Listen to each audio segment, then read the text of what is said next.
Broderick Chavez, owner of Evil Genius Sports Performance and longtime Trensparent educator in the fields of bodybuilding, powerlifting, and more. So Empty Space Guy is definitely looking at more of a nandrolone, Anadrol, volume, most amount of area per milligram environment. Whereas somebody that's already got person, they're probably looking at more density and myofibril development and things that might otherwise be thought of as strength. Everybody talks about the beta cells for insulin production. The better Langerhans produce insulin. Well, there's actually alpha cells there as well. They produce glucagon and lipase. So the minute growth hormone enters the bloodstream, growth hormone pre-bed is probably your most positive growth outcome. Growth hormone first thing in the morning is probably your most... I got textbooks and all of them tell me that IGF-1 should be the fucking linchpin on all of this. So insulin is very relevant, almost pivotal for that conversion of growth hormone to IGF-1. So now introducing additional insulin, if you think you need a day off, you need 3. And what they meant by that was,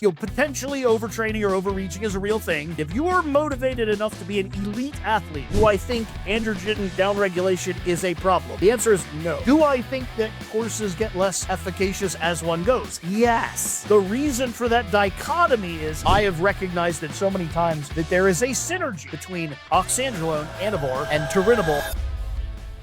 Cool. Joe Sullivan says, hey, by the way. Oh, yeah. Joe's He also says, fuck you. Well-deserved and appropriate. Fucking love the guy. How you been, bro? I know you're all about your coffee, right? I am. Before we start, I want to apologize for on 2 points. One, my insomnia is dialed to 11, so I may not be quite my super chipper fucking self. And 2, I very briefly scanned the podcast you directed me to, and I'm super not up on current events. So there's going to be like an enormous void when it comes to what's current, because I don't fucking care. Okay. I mean, no worries at all, honestly, man, because normally I end up just talking theories and, I don't know, quote unquote science, rather than like events like Fuad. I think he's a little bit more on top of like what's going on with bodybuilding than I am. Also, do you mind me asking why you feel like your insomnia is at like an 11 right now? Because I actually have insomnia problems myself, so anytime anyone brings it up, I'm curious. Well, first of all, people. I mean, and I'm not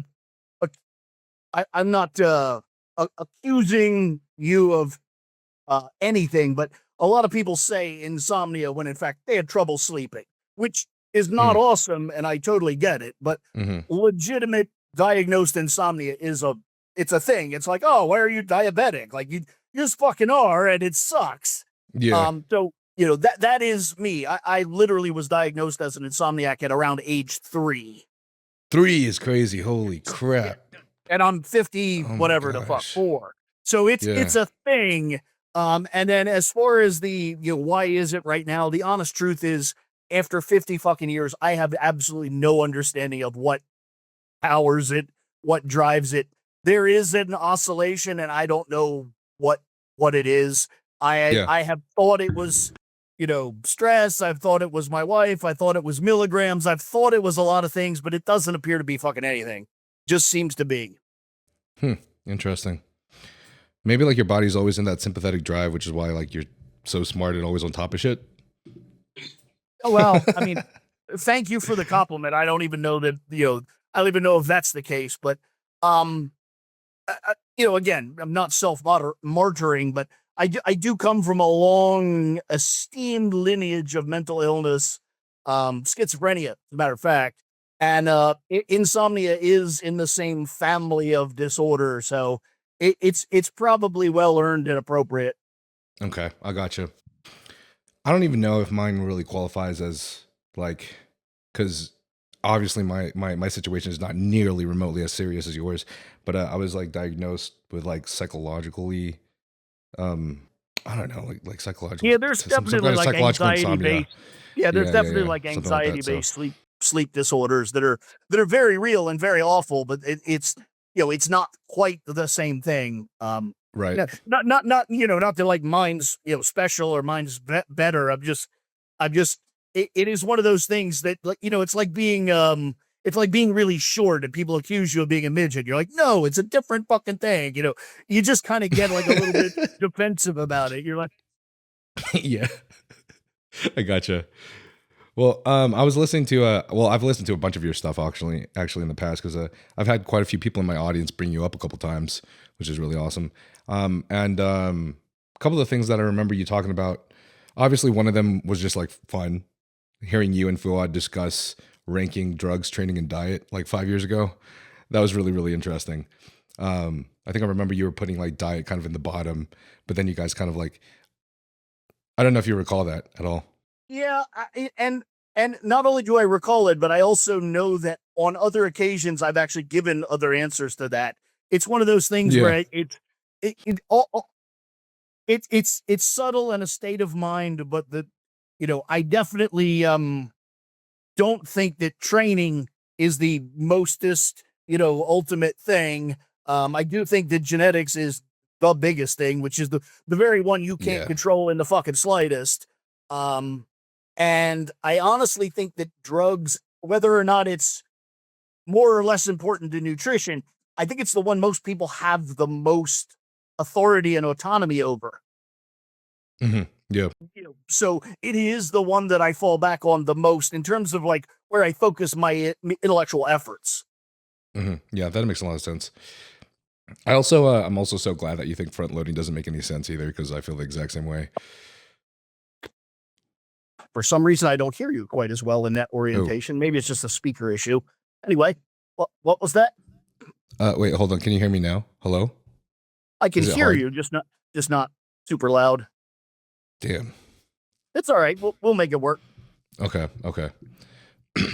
If we end up still having problems, then we can try switching it back. But I was saying that I'm so glad that you think front loading doesn't make any sense either, because honestly, I feel the exact same way. I recall you kind of like mentioning it when you were saying something about Dave. Yeah, I don't. I do so few of these, and when I do, it's I don't know. I don't want to say under duress because that sounds insulting to you. I certainly don't mean it that way, but I don't remember an awful lot. It's not. I think a lot of people do these sort of podcasts, and it's like the highlight of their shit, and it's like, oh my God, I'm on camera and I'm doing a thing, and to me, it's just another day at work. So there's an awful lot I've been a party to that I don't necessarily remember in hyper detail. Yeah. Well, do you still believe that because I remember the way that you kind of described it was that you were making an analogy to an elevator. Like if you run 500 milligrams, that guy is pressing the elevator with 500 milligrams, but they go up one flight or one story. And then the other guy who's running 2 grams is still pushing that same button, but with like the force and the amount of like 2 grams, but he still goes one flight in the same amount of time. Yes, but to be fair, yes. Let me just for the sake of I don't want to waste time, but for the sake of it, let's start that from the beginning because it's only a 1 or 2 minute little sermon. But the concept in which I put forth is not so much about total dosage; it's about momentary total dosage. Meaning, if you were without drugs or in a bridge or at a TRT level or whatever, your baseline, whatever that is. Even if you want to use the childlike language of blast and cruise, although to me that sounds like a little kid playing with a toy fucking rocket ship. But okay, we can use that language. You're at your lowest dose and you're escalating to your highest. At the time when I said that initially, there was really this argument of should you titrate the dose up or should you just start with the dose you intend to use? So that's where the actual conversation was hinged on whether just start with the 2 grams you're going to or start with a little more than you currently are. So in that context, and to be fair, context is everything. We live in this fucking social media world where you only get 90 seconds to make a point, and sometimes points are just a little more grand than 90 fucking seconds. So in that context of you're starting from ground zero, you're going to a relatively high dose, but you haven't yet. With that, the argument would be think of building muscle and the machinery thereof like an elevator, with the caveat of that the rules, if you will, are that when you get an elevator, you can only go up one floor, then you must get off, get a new elevator. So you walk up to this, seam in the wall, there's a button. The button is a signal for an elevator. No one in their right mind believes that the button is magic and it makes the elevator come. The button signals complicated, wiring, machinery, clutches, gears, things that I don't even fucking understand. All of that shit engages and it brings an elevator, and then the door's open. You get in. Now the elevator can take you up one floor. You must get off. You repeat. So that's the game, if you will. Now, just to that game, we add one little biological nuance, and that is the button that you push to signal for the elevator is pressure sensitive. And that pressure sensitivity goes up with every ensuing floor. So it's very easy on the ground floor, very, very hard as you get toward the top of the building. With that in mind, if you consider milligrams the force in which you're pushing the button, if they're progressively heavier or progressively descending, depending on which way you want to view it, you obviously don't need all 2,000 to push at the first fucking floor. Yeah. You might, even a natural asshole grows occasionally, if by accident. So whatever your baseline number is, you only need marginally more to ensure you get an elevator. And then when you go up a floor, you need marginally more yet. And then marginally more yet. So it makes sense to be ahead, ensure that you're in a surplus, as it were, but not all of your surplus. So if your TRT is 200 milligrams, it makes very reasonable sense to start at 300. And then a floor or two, a week or two, go to 400. And so you're always ever so slightly ahead. But the analogy was the equivalent of starting at 2,000 milligrams, even if you know you're going to need that eventually, it's like that drunk guy in the lobby of the elevator just pushing the button over and fucking over and fucking over. One push, one button, one floor. Doesn't matter how hard or how many times, you got to wait for the fucking elevator. Yeah. And so that's where that whole kind of elevator analogy came from. And it was where I tried to use kind of proof of logic that just starting at your biggest doses, albeit works. I'm not arguing in the slightest that it doesn't work. I'm simply arguing that it might be wasteful, and a more efficient approach to getting to the exact same floor of the building would be a little restraint. Yeah, I agree too. And that's really where that came from. And I think your initial question was, do I stand by it? And the answer is yes. I very much do stand by it. And not only do I stand by that, but I think that if you look at clinical medicine, which I'm not a doctor and I'm not part to clinical medicine, but if you look at clinical medicine, that is more or less how it operates. I don't think that that's like a hyper novel concept that, like only, like steroid gurus dream up, which by the way, I also don't think of myself as, but anyway, that's where that was. Just an evil genius though. I do think that, I believe that the reasoning that you came to that analogy too is, the fact that the guys that end up getting to the same place, but being able to manage and run lower doses are the ones that end up having the longest career. And for that same reason. Yeah, I would argue in almost every case that ultimately he who takes the least drugs probably lasts the longest. I think that's not an argument to be like hyper conservative with drug use. Ultimately, you're going to need whatever you're going to need. Yeah. Yeah. But I do think within that context, whether you need a little or you need a lot, I think very roughly you can argue he who takes the least probably has the potential for the longest career. I think for that same reason, even though it's, I think since we're not really discussing like total dosage over like the entire career, it's just like what I'm about to discuss is really just kind of that first period of time when, say, like you were off for like 12 weeks and then you're coming back on the cycle. I feel like there are a lot of people, sometimes even a majority of the industry, that just kind of believe or just kind of stand by just jumping to their target dose for that off season that they're going to run for the entire off season, which I think is still valid and I think can still be done, like you said. But I kind of stand by, I believe Chris Tuttle believes, or I think this Chris Tuttle kind of like stands by the same thing, that I just feel it to be more optimal to just start at a lower point and then titrate up to that position where you're going to stay and stick around for a majority of the off season, rather than just like bounce back up to whatever it is you're trying to do.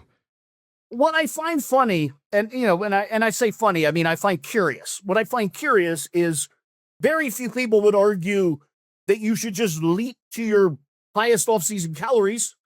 Very few people would argue you just leap to your highest off-season volume or training weight or any other metric.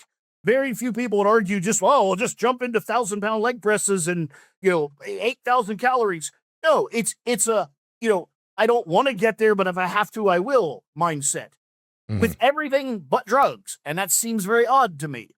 Yeah. I mean, in many ways, like, I'm the drug guy, and yet I'm relatively, I don't want to say conservative, but methodical, I think might be a sensible descriptor. Yeah, I agree. Real quick, guys. So while I was looking at the YouTube analytics, I actually saw that 85% of you guys that watch this channel are not subscribed. And I want to ask very little of you guys, but if you enjoy this podcast, if you find value in it, then please do me this one favor and subscribe to the channel, because doing so helps me get bigger and greater guests like the guests you are listening to today. Also, this channel is not sponsored, which means only the companies that I work with, which are Young LA and Huge Supplements, are the companies that can help fund this channel by you guys using the code NILE. So code NILE gives you a discount of 15% off of Young LA, and code NILE also gives you a discount of 10% off of Huge Supplements. And if you decide to purchase anything from any of these companies, it will help immensely for me by using my code. And this way, I can travel to other guests and also upgrade in equipment to make this podcast bigger and better for you guys.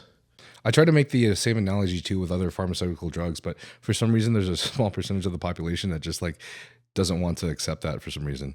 That's like, with any kind of drug or medication, like you don't just give a client straight up 80 milligrams of telmisartan. Normally you start at maybe 20, or you start at maybe 40 first before you jump to 80 and see if that's actually a necessary dose for them, Yeah.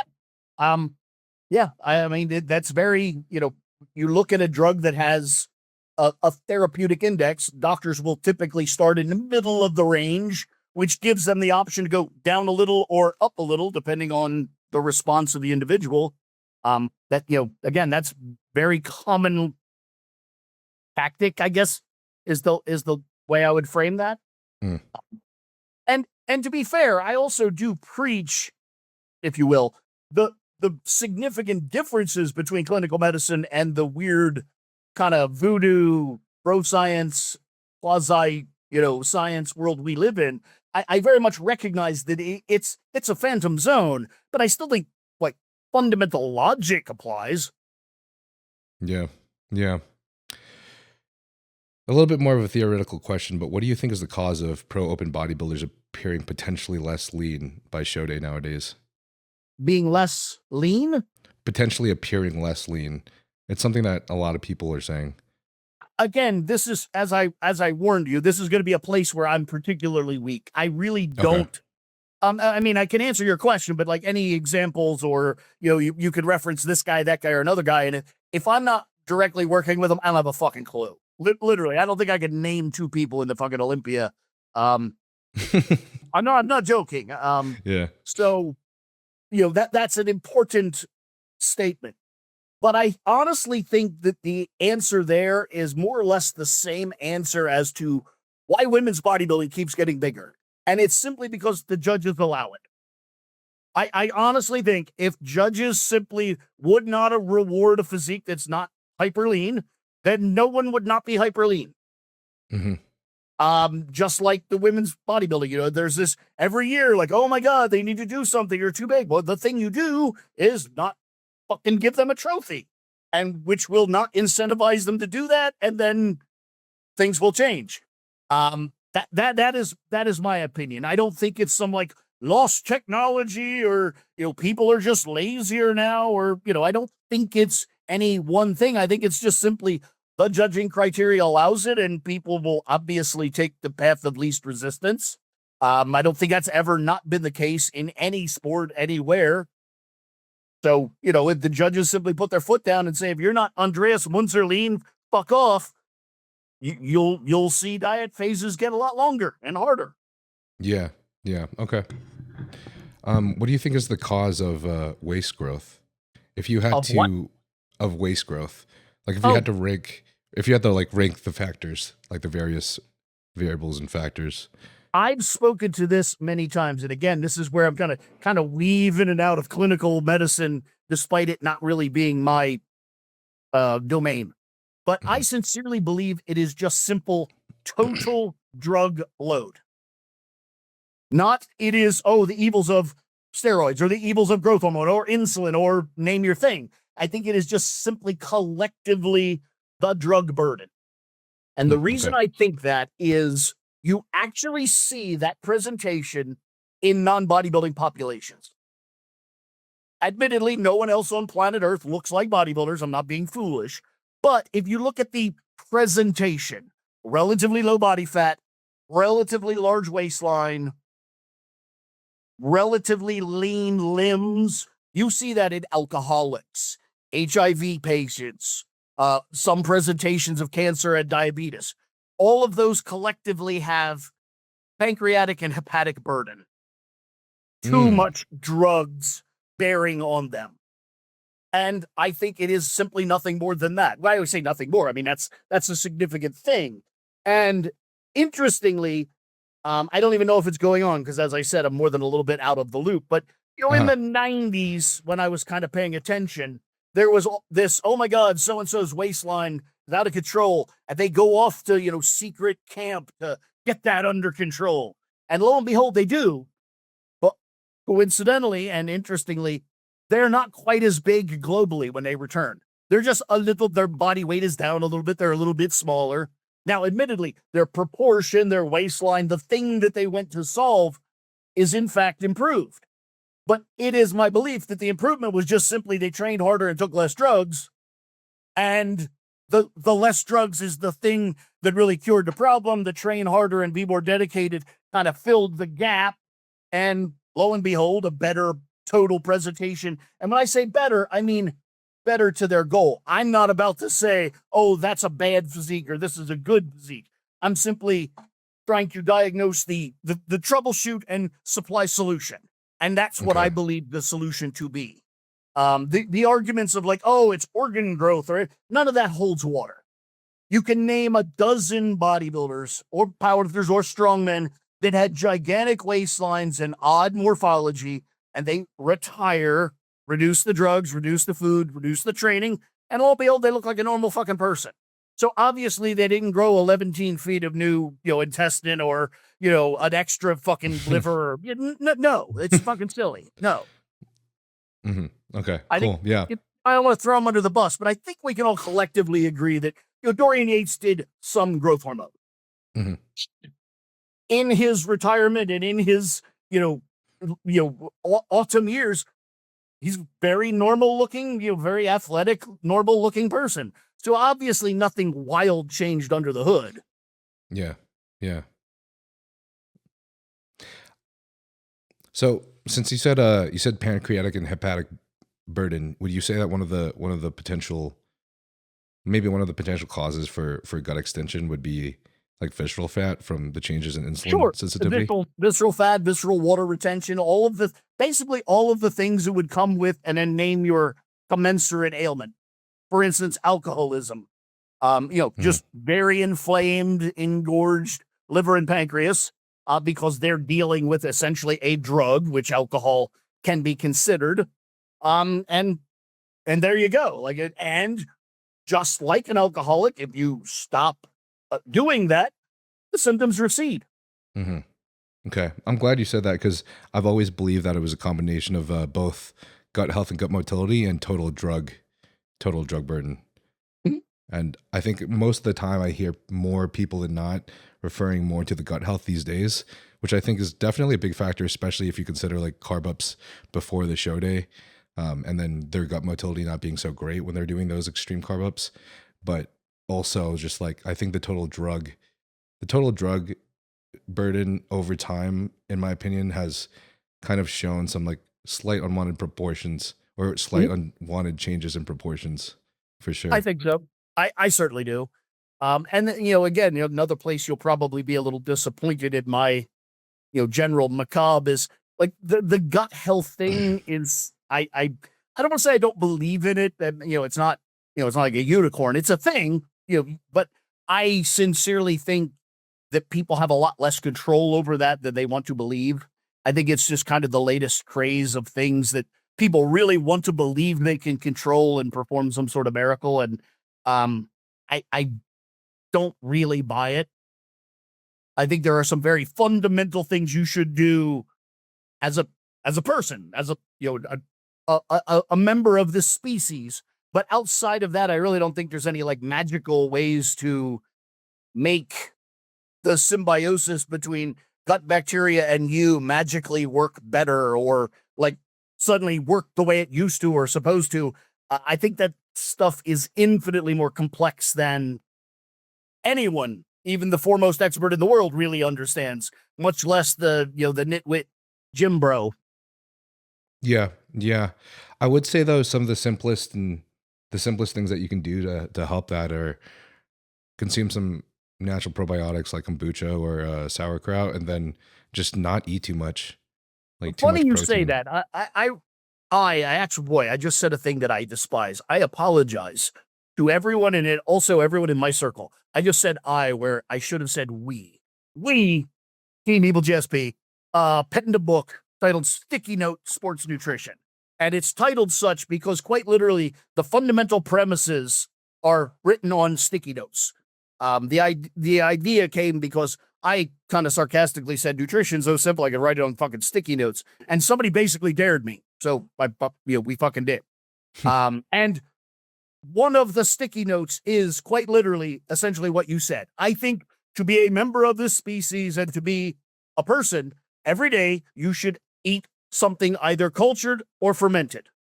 Just one serving of one thing, and that's it. And honestly, I think that's about as far as it goes. So a yogurt, a live cheese, a whatever, or a kimchi, a sauerkraut, a pickle, cultured or fermented. One thing, it's going to supply billions of live, bacteria, and that's basically all you need. And not only all you need, but quite literally that's all that can happen. I don't think there's more. Okay. If you don't mind me asking, because I know you have quite a pretty dope, extensive understanding on anabolics and all the different compounds, and that each one has kind of its own function and like use case. Whereas like there are people that will just like throw in some random shit, like throw in some Anadrol and throw in some NPP and just like because they feel like it, or they want to run it. So I guess I would love to ask if hypothetically you had one person with great genetics that trained really hard, was on top of everything, that you could try to gain the most mass in a proportional way, how would you structure a cycle for him? And I'm sure it would be variant, but which would like make it more of an extensive answer. Yeah. But if you could think up something. I totally understand the question, and I'm gonna I'll say honestly more for the benefit of your listeners if they're not familiar with me than for you. I'll start kind of right before that question, and you you blatantly said sort of the trigger word, the key word, and that is cycle. The first thing I would take that person, I'd be like, let's lose that language. Okay. I really think. I don't want to sound like a crazy like self-help guru, although I think there are many times when I kind of do, and I don't mean to, but whatever. But I really sincerely believe that people are much too cavalier with the language, and I think as you begin to be more precise with language, it forces you, the speaker, to be more precise with your thoughts. And I think that improves everything.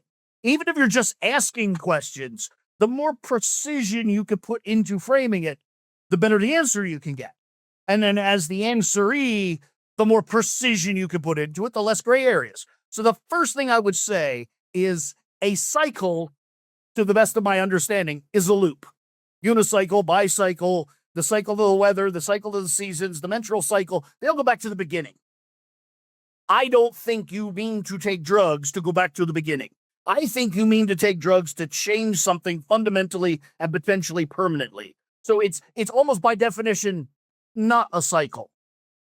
Yeah. So let's not call it that. So I would, and I'm open to other terms. I'm not saying like I hold the book of words and we're going to use mine forever. I'm simply saying that I think I have a slightly better framing. This is it. If somebody comes up with an even better one, cool, we'll adopt that. But I would say, let's go with course, because course indicates I am here and I want to be there. That's what a course is. It's a path. And also with a course, it brings up thoughts of things like a map and the idea that there may be multiple routes, obstacles, all of the things that actually exist in this journey, if you will, along this course. So I think momentarily that's much better language. So we would call it a course. And then with that idea of a course, I would say the things that really matter are where are you and then where are you going? Even if everyone's going to the Olympia stage, not everyone is starting at the same place. So if I was holding a party and I was like, I'm going to have a party at the Las Vegas Olympia, the directions I gave to each person would be different because they're not all at the same house. So just right out of the gate, if you think course, it demands that everybody's going to kind of have their own. So I think from a language point of view, it starts you in a much better framing of thought. So with that idea, I would say, okay, we kind of know what the bodybuilding ideal is. We know where you're going. So now it's more about figuring out where the fuck are you? And what can we add to this to get you there? And with that mindset, one person, it might be all volume. If you're a very thin, lanky, kind of, marathon runner-esque person that needs volume, that's not going to be the same as the, for instance, you mentioned at the beginning, like Joe Sullivan. Joe Sullivan started his bodybuilding career with mass, with size, if you will. Like, he's not chasing volume. Whereas somebody that never did that, their course to the Olympia stage is going to involve a lot of filling up all that empty space. So empty space guy is definitely looking at more of a nandrolone, Anadrol, volume, most amount of area per milligram kind of environment. Whereas somebody that's already got person, they're probably looking at more density and myofibril development and things that might otherwise be thought of as strength drugs. So, somebody with a measure of size and pre-existing volume, probably more of a masteron primobolan with a backbone of testosterone, whereas somebody that is very thin and if they stop training or stop taking drugs, they waste away, that kind of person, that's definitely going to be more of a maybe slightly more significant backbone of testosterone, and then volumized, or what used to be in the 80s considered osmotic, or, then later shittier language yet took over it, wet drugs of nandrolone, Anadrol, possibly even dianabol, to just take up the space. And then if and when that space is filled, then add some density with some other compounds closer to the event. And then, of course, that's just a super generic, separation. Then within that, you have, do they suffer erectile dysfunction from nandrolone? Do they, does gynecomastia flare up really quick or not? So all of those things are going to then weed out tools within that sort of mindset. I don't know if that helped, but that would be sort of how I went about the thought process. No, that helps a lot for sure.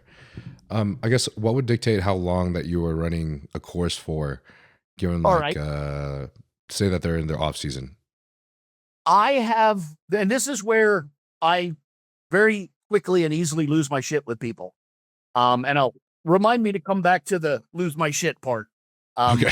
I very easily get off on a tangent, but just for those that don't know, and I assuming you know, my background, my educational background is as a biologist. Mhm. And with biology, you learn some really kind of bedrock fundamental stuff, stress response curves, those sorts of things. And not that there's really a class in biology that kind of teaches you bodybuilding, because there's certainly not. There isn't one anywhere in the world. It's every weight room and in every gym in the world. That's the class that teaches you about bodybuilding. The reality is the science of bodybuilding is the bro science of bodybuilding. And anyone who doesn't really want to believe that is on the kind of evidence-based, I'm just going to say shit from books because I don't actually want to do it crowd, which infuriates me. But the moral of the story is fatigue is a real thing. It just is.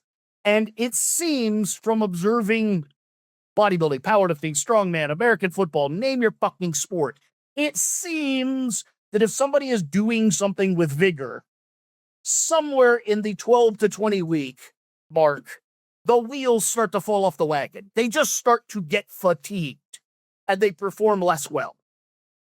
I didn't say sick. I didn't say their liver enzymes.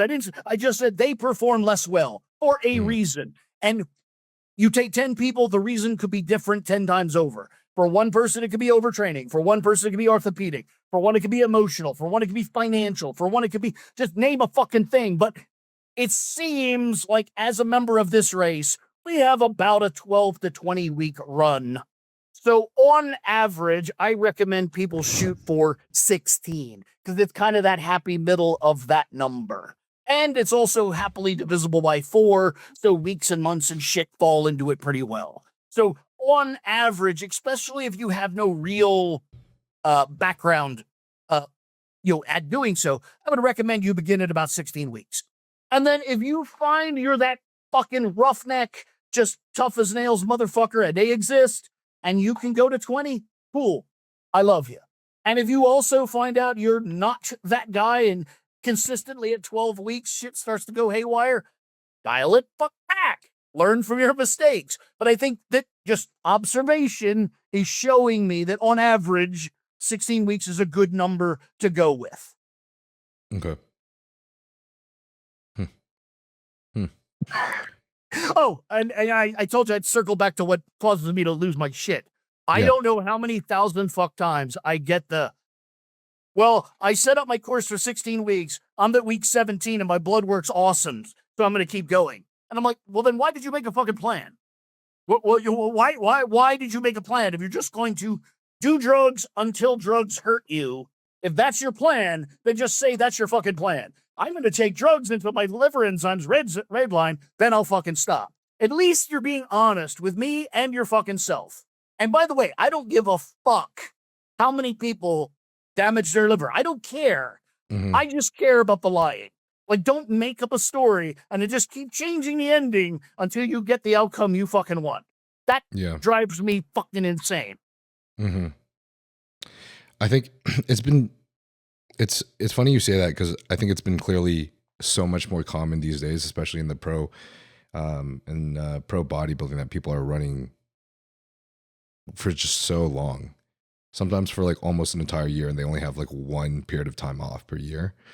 Here's the thing on that, and I realize that this sounds, and maybe even is, maybe I'm even placating myself when I say sounds. Maybe it genuinely is more than a bit elitist and hypocritical. But I don't think anyone, myself included, should look at pro bodybuilding as a good idea. It is simply what needs to be done to do that thing. To say that a pro bodybuilder is on drugs, 50 weeks a year, okay, unfortunately, that might be what's required to be a pro bodybuilder. But for all those that are not, that's not a goal. It's simply a reality. Okay. And I think that's a huge disconnect. It's like saying every boxer has a concussion. Does that mean that every amateur boxer should strive for a fucking concussion? No, I don't think so. Mm-hmm. I do think there is a lot of merit, though, to not depending on your blood work before you come off, just coming off when you like, because I've had some discussions because there are a lot of people that just believe like, okay, as long as your blood work is good, then you can continue to just keep running. But in my opinion, too, you just seem to see a reduction in benefit in the long term. And people love to blame that on the drugs. I don't know how many times I've heard people reference their drugs are not working or their receptors are clogged. Or it's always in reference to the drugs, and it never occurs to them that maybe they are not working. Maybe it's I am fatigued, whether it be metabolically or hepatically or intellectually or emotionally or financially. Maybe I'm the problem. That never fucking occurs to people. It's always the drug's fault. I don't think that's how it works. Yeah. Not to mention the whole make a plan, follow the plan, even if the plan turns out to have been poor. And you're like, wow, I left a lot on the table. By following the plan and ending the plan, you now can actually quantify that and bake that information into the next fucking plan. Whereas if your plan is just, I'm going to just take drugs until the ass falls out of this thing. Where's your moment of learning? Where's your moment of reconciliation? Where's your anything? That to me is fascinating. What determines how much time that you take off afterwards? Okay. And again, this is going to sound more than a little elitist, and this is going to sound, hypocritical, but it's also what I believe to be the correct answer. If I'm talking to the recreational, and I use that term super loosely, non-competitive bodybuilder, non-competitive powerlifter, I would say my sticky note rule is perfect world, equal duration on and off. You're on for 16 weeks, let's be off for 16 weeks. You're on for 20 weeks, let's be off for 20 weeks. Worst case for that demographic is 50%. You're on for 20, let's all be off for 10. You're on for 12, let's be off for 6. You understand math, especially simple halves. But that's my sticky note for kind of that demographic. Now, when you get into the pro bodybuilding or hyper-competitive athlete, it's really determined by the calendar. It just is. The competitions are when they are, and you need an off-season and you need an on-season to do the thing. So it's really the calendar that determines it, and then your job is to perform the risk-reward analysis and decide if that's worth it to you. Okay. I see. This is just me just literally shooting out random thoughts that I'm having. Sure. But what my personal experience is, I decided like, all right, so I've heard pro bodybuilders do this before. And my coach at the time was like, okay, well, we were planning to have some time off, but now our calendar shows that we're running a little bit late and we can't fit it in, and it doesn't make sense for how long you would be able to have off, because it was like 4 or 6 weeks, and we're like, okay, this doesn't even make sense anymore, something like that. I ended up running gear for maybe 1.5 to 2 years. Still ended up having a great look for my first classic season, but in the end, my stage weight really didn't change very much. And while my proportions looked better on stage, for the amount of time I had in the off season, didn't seem very substantial of amount of lean muscle tissue that I've gained. Versus I took 12 weeks off. About half of that I actually just came out completely, ran HCG and whatever, and titrated back, starting at 350 test, 300 primo, then titrated up a little bit more to 500 test, 400 primo, etc. And I just feel like not only did muscle memory seem to kick in, like I gained my tissue back that I seemed to lose when I came off, but then it just like exceeded even further easily. And now I'm over 200, the leanest I've ever been. And that's really cool to me, because it's like, man, I was on for like at least 1.5 years, and I was only off for 12 weeks. And then I saw really good results from that. I think that's super normal. I think if anything, it's funny. I was actually just speaking, I want to name drop, but it's point of fact. I was speaking to Lyle McDonald yesterday, And he just actually had a little minor surgery because of an injury. And I'm about to have a knee replacement. And so the conversation of like how little one can train and maintain and or recoup lost progress was literally the theme of the conversation. And we both agreed, not that, we're the final, arbiters on anything, but we both agreed that that's probably the biggest lost truth in modern sports is how little one needs to train to maintain progress and how easy it is to regain previously lost progress. Muscle memory is a real thing, not just in bro science. Like it's a real thing in real science, myonuclear domain and satellite cells and all that shit. It's real and it returns quicker almost than you could imagine.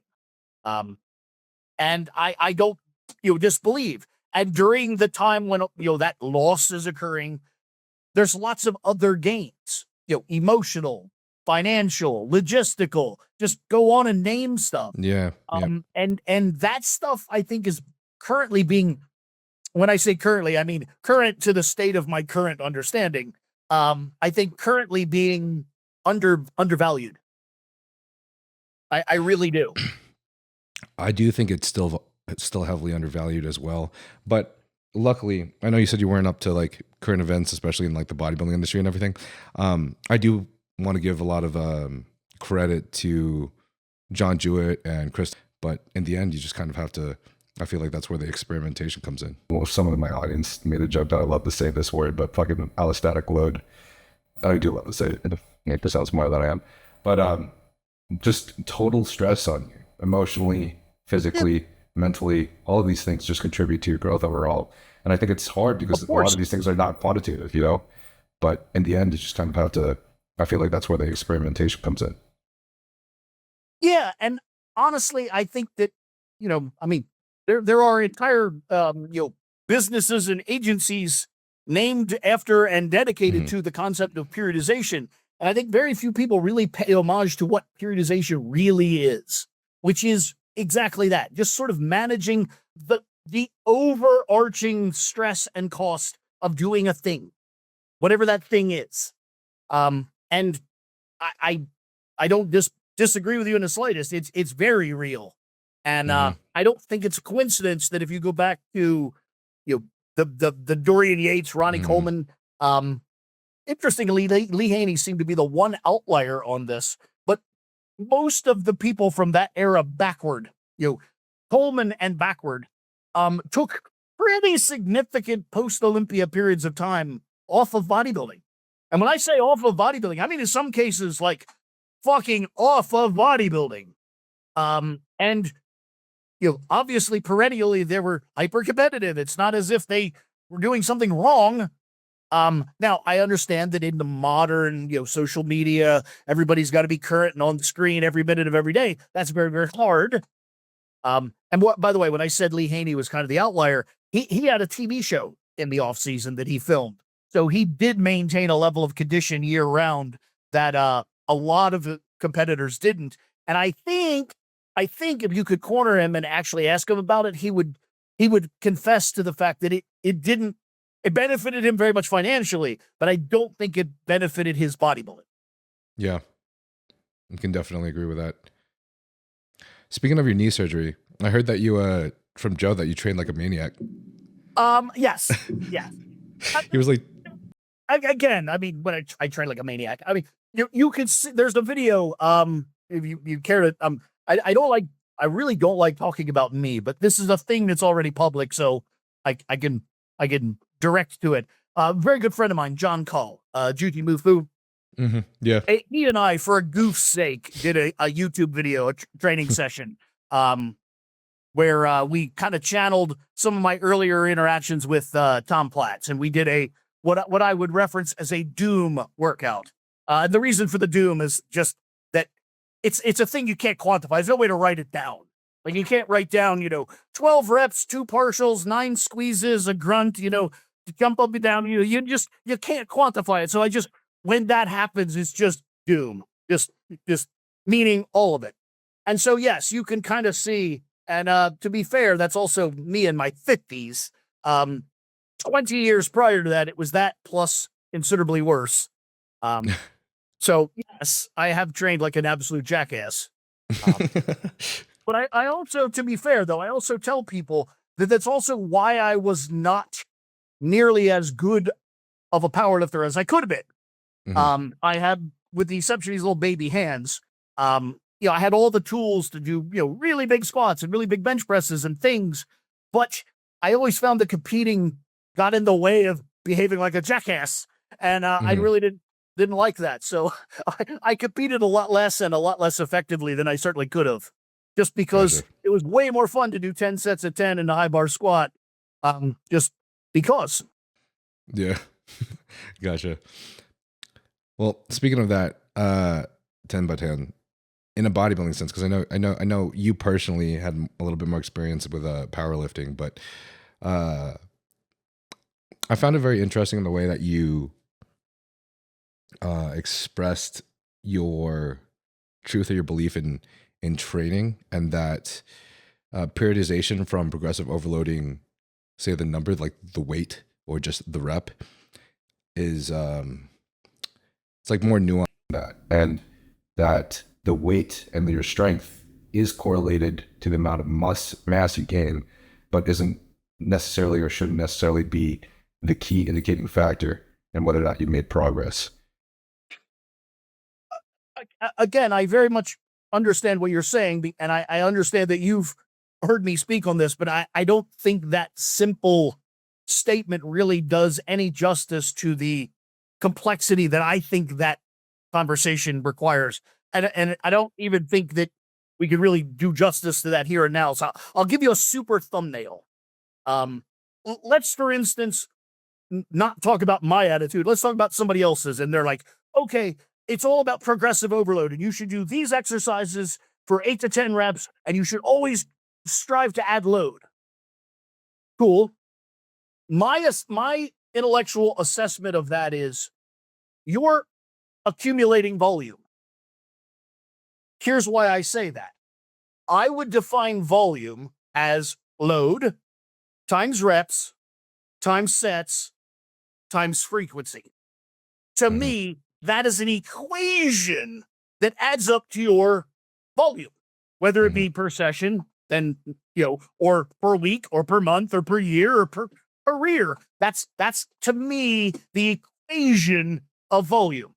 So if you have sets, reps, and load, all you load up a barbell and you're like, I'm going to do curls. Well, now you've got sets, reps, and loads. Even if you just go, okay, one set, you have reps and load.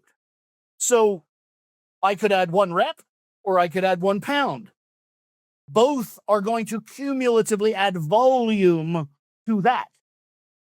So even the people that are striving for logbook progression of, I must get stronger at this thing, they're really adding volume. They're just choosing to do it with only one fucking variable, Uh-huh. which I think is very limiting. For Mhm. instance, if you said I could do a 100-pound barbell curl for 10 reps, let's say we want to make that volume escalate by 10%. We could add 1 fucking repetition and you've got 10% more volume in that set. Mhm. Or we could add 10 pounds to all 10 repetitions to get the same volume Mhm. collectively by that equation. Yep. So to me, I don't want to say easier because progress isn't easy under any conditions, but to me, the sort of sneakier way to accumulate volume is to first do it through the sets and reps. And then only when the sets and reps truly get out of hand, go back to the sort of brute force of, all right, I'll add more fucking weight. And then escalate up the sets and the reps and then sets, I guess would be the proper organization of that. So, 8 reps with this weight, scoot it up to 10, scoot it up to 12. Okay, do 2 sets of it. Then, okay, add 10 pounds, but go back to the 8 reps, scoot it up. So it's sort of a 3-pronged progression of reps, then sets, then load, rather than this just constantly, I'm a closet powerlifter and I want to do fucking tricep kickbacks with 120 fucking pounds. Like, why? I don't understand that. And I think, I mean, and there is no free ride. Everything's going to have a cost. Orthopedically, doing more reps is more, movement of the joint, maybe more risk of repetitive injury. But I think true catastrophic injuries, whether it be, ruptured tendons or, a misstep that leads in a, cataclysmic fall or tumble, I think those are usually load driven and rarely repetition driven. Yeah. Very rarely do you see the fuck up on the 11th rep of a set, but occasionally you see that was just too fucking heavy and it hurt me. Yeah. So again, I'm not professing to have the one right way. I think that's the biggest thing I've kind of rallied against in my lifetime is the people that take a stand and the Mike Menser, if you're not doing it this way, you're an idiot. Like, fuck you. What kind of self-righteous, indignant shit is that? You can do look at the fucking West Side retards. You can do almost anything and make fucking progress. This idea that there's one right way, that's asinine. What I'm doing is looking at the landscape and saying, I see problems with everything, but I think collectively, this limits your risks by and large. And that's why I'm choosing that methodology. And then for other reasons, I do also think historically, particularly bodybuilders, maybe have a kind of a closet fitness problem. So training more is probably better than training less. Just for kind of a global fitness, you're in the gym, you have an elevated heart rate, you're doing shit. I think that, you could solve a lot of extra kind of peripheral problems by just, this idea of trying to shy away from junk volume, I think is one of the worst things that could possibly happen to bodybuilders. Because if it weren't for junk volume, they'd have no fucking volume. Okay. I find the last one an interesting take. Probably just because I have been on the opposite side where I realized that I started making progress when I did a little less, but I've always been a very respectably to the average high volume individual. Again, it's proportional. Your less might be twice what the average asshole is. That's fair. I'm not, it's not a one size fits all. I'm just saying if you looked at the palette of people and the total amount of sets they're doing and the total amount of work they're doing, I think they could do an awful lot more.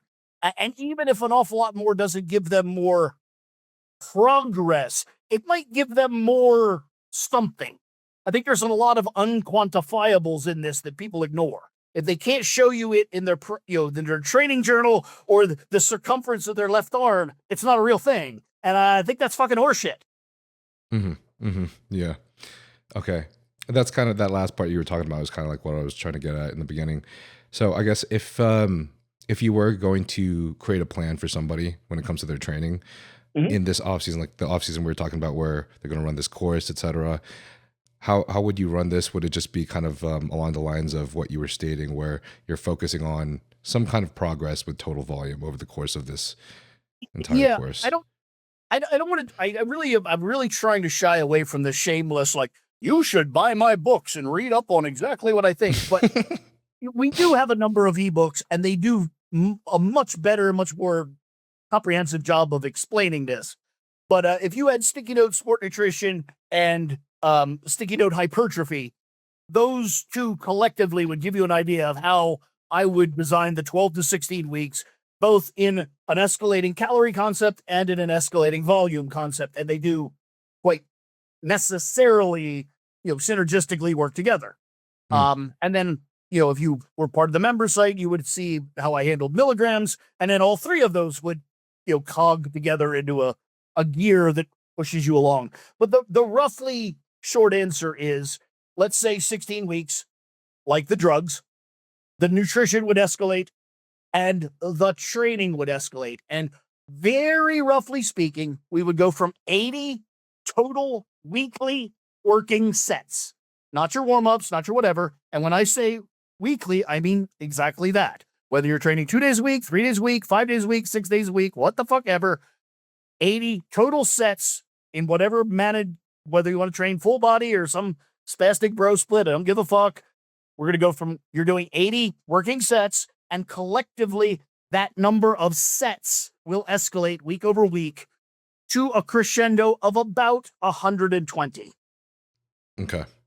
Now, in some cases, that would be sawtooth. It would be 80 to 120 in maybe 8 weeks, and then back down to 80, and then up to 120 again in 8 more weeks. In other scenarios, it might be just a linear escalation. There's nuance to why, and I think, honestly, the biggest why would be advancement and psychology. I think that a slow, linear grind over 16 weeks just isn't for everyone. There are kind of that ADD mindset that just doesn't change fast enough and often enough, and it's not interesting. And I totally respect and abide by that. It's exactly how I would do it. I'm a grinder in that way. That's my bread and butter. But I can understand people wanting a little more dynamicism and cool, because again, I don't mean to be an ass, but I sincerely don't think it really matters. Like, you're just managing the variables that I laid out earlier. And whether you choose to manage them quickly or slowly doesn't change the variables or that they need to be managed. Yeah, I know what you're saying. Cool. So for that course that we were discussing earlier, how do you believe it's best to implement GH in that? I couldn't hear you. I apologize. Oh, sorry. For the course that you were mentioning earlier, for a bodybuilder, how would you feel that it's best to implement GH? I've heard what you've said before, but I'm not sure if that's something that you...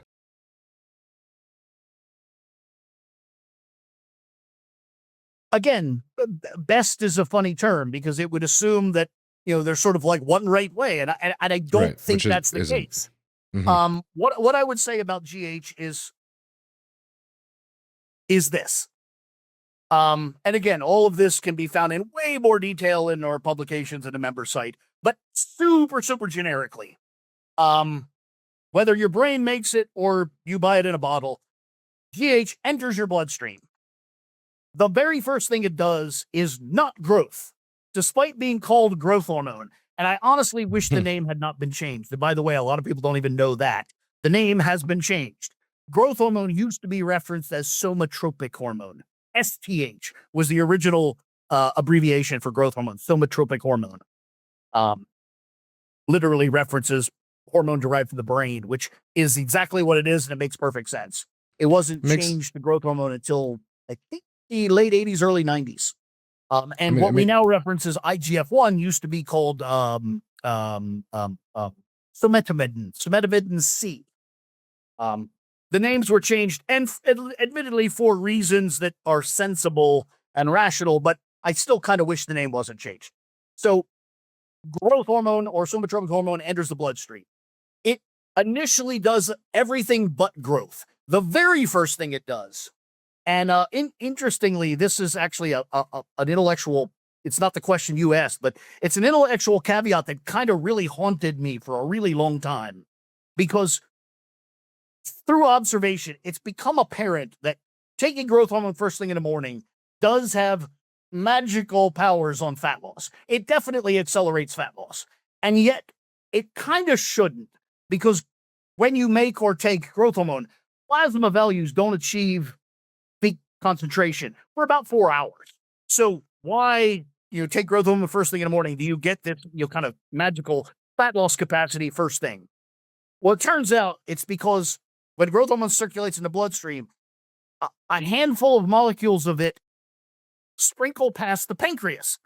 And the pancreas recepts them. There are actual receptors in the pancreas for somatropic hormone.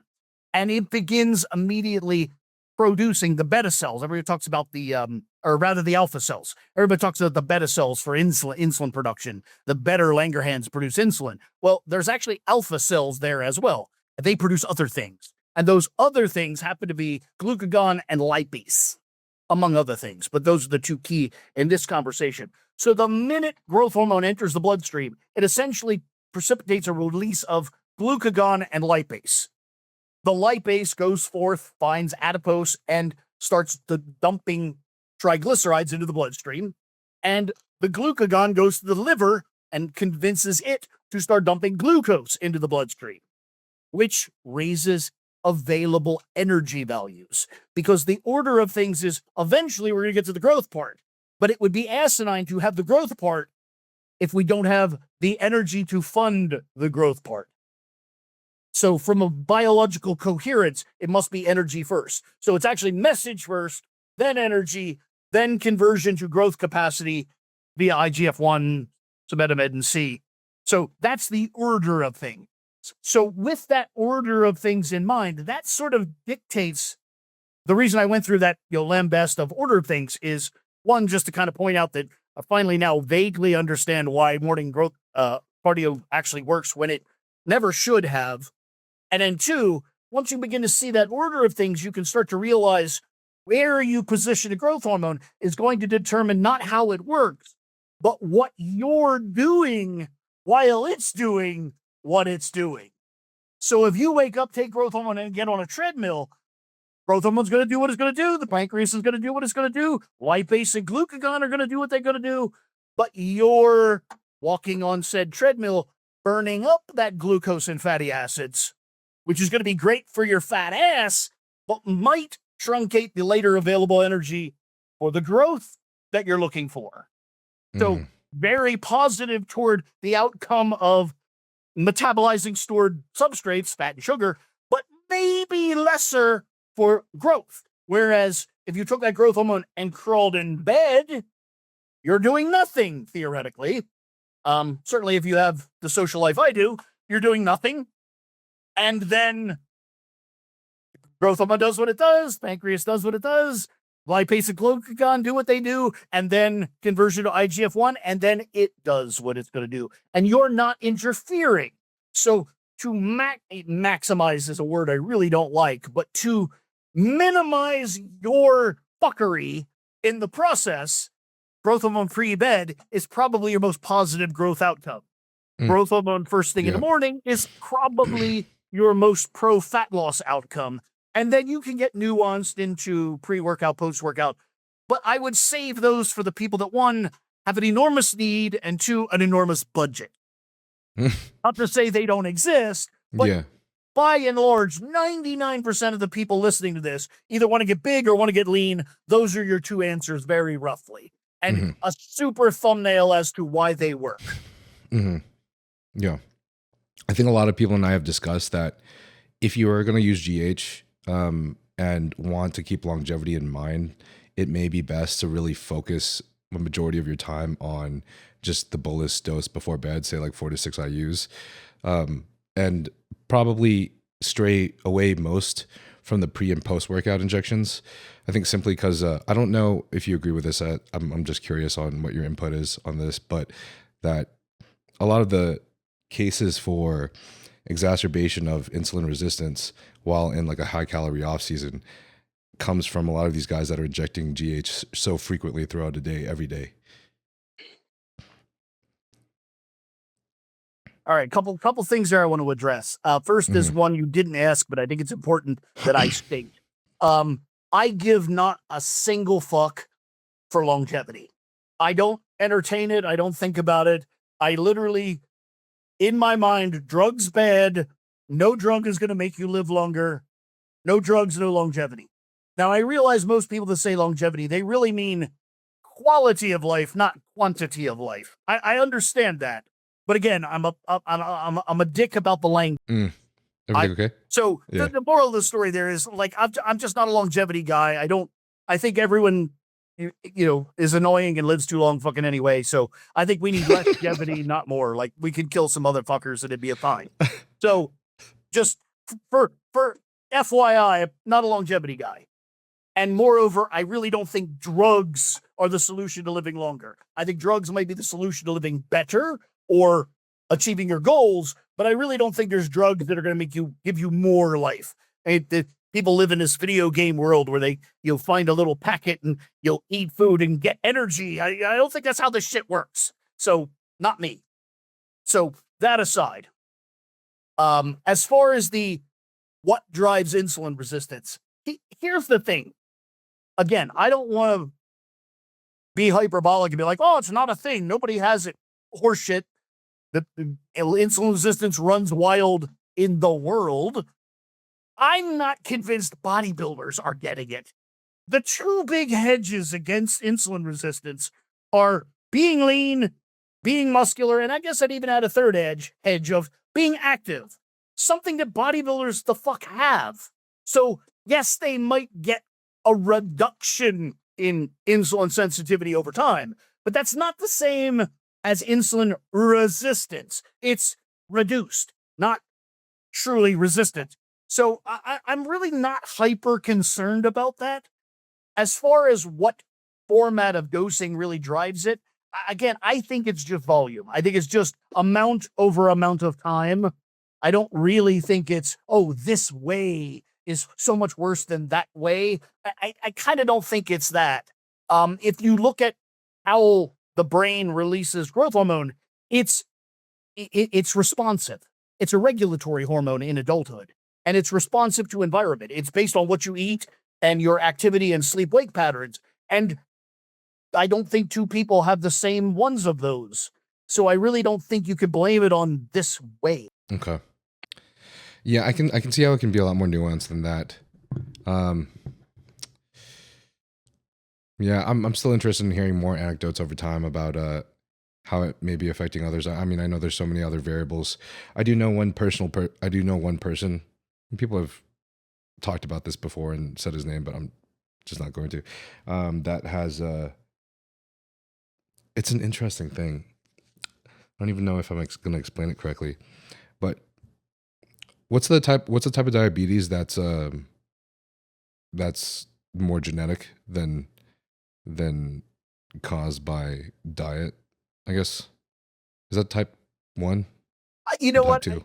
For all the shit in my head, I can never keep track of type 1 or 2 muscle fibers or type 1 and 2 diabetes, but I certainly understand the pancreatic inability to produce insulin is what you're referencing. Mm-hmm. Yeah. So there was someone, his brother, he and his brother have that genetic trait for diabetes. His brother got it when he was about 18, and then he didn't have any issues until I think there was like a year or two of an off season that he was pushing pretty hard and was running GH very frequently throughout the day, every day, and it ended up causing him. You know, that's kind of the whole, like, oh, you know, like Mike Matarazzo had a heart attack, so steroids give you a heart attack. So I'm like, yeah. Or you could actually look at the fact that every fucking male in his family had a heart attack.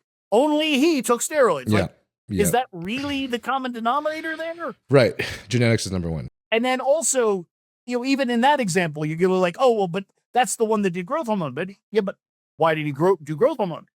Because he was a bodybuilder. And with that comes a whole host of other things, including an elevated calorie intake, which, whether you're taking exogenous insulin or not, causes your pancreas to work harder.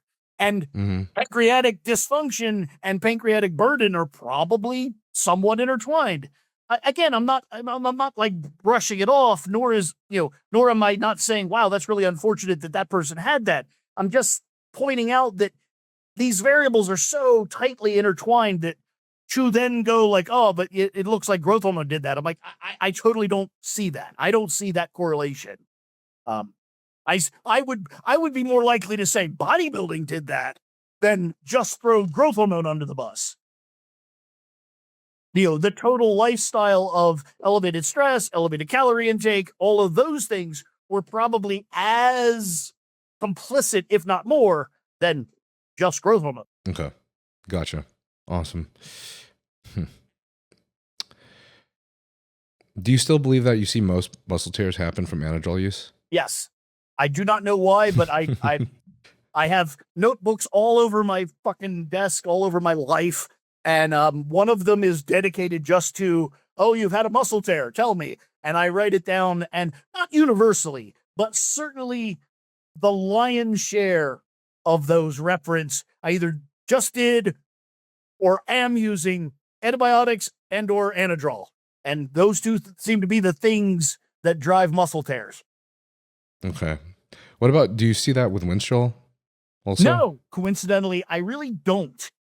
Now, I think that's for two reasons. One, Winstrol's infinitely less popular than Anadrol. Yeah. Um, Yeah. and typically in the current world, Winstrol seems to be used, whether I agree with this or not is not relevant, seems to be used in a pre-contest environment where training is notoriously dumbed down. Yep. So, maybe if they were using it at the height of a powerlifting offseason, we'd see that level. I'm open to that possibility. I think it's partially use case, but I do think and we around the office, which is, virtual. No one comes here to see me, but around the virtual office, we reference the association of Anadrol and muscle tears as the sausage effect, in that Anadrol just plumps everything up. It's just it's a very round, stuffed, full muscle cell, full muscle belly, plump sausage. And if you make a sausage correctly, it's really plump and it'll just tear open really easily. And I kind of think that's the parallel, that cells are just so stressed that additional training stresses just rip them apart. Gotcha. Okay.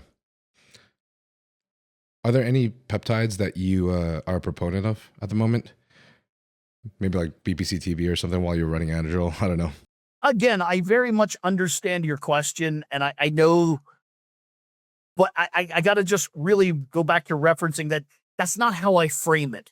Like, I don't have favorites. I don't I like these drugs, and I talk about them all the time. And I see every drug, no matter how asinine and obscure, I see every drug having some use case. I think that every peptide you can name has a use case. I think that most of them are wildly overblown, overused, and used in cases that are probably not appropriate to them.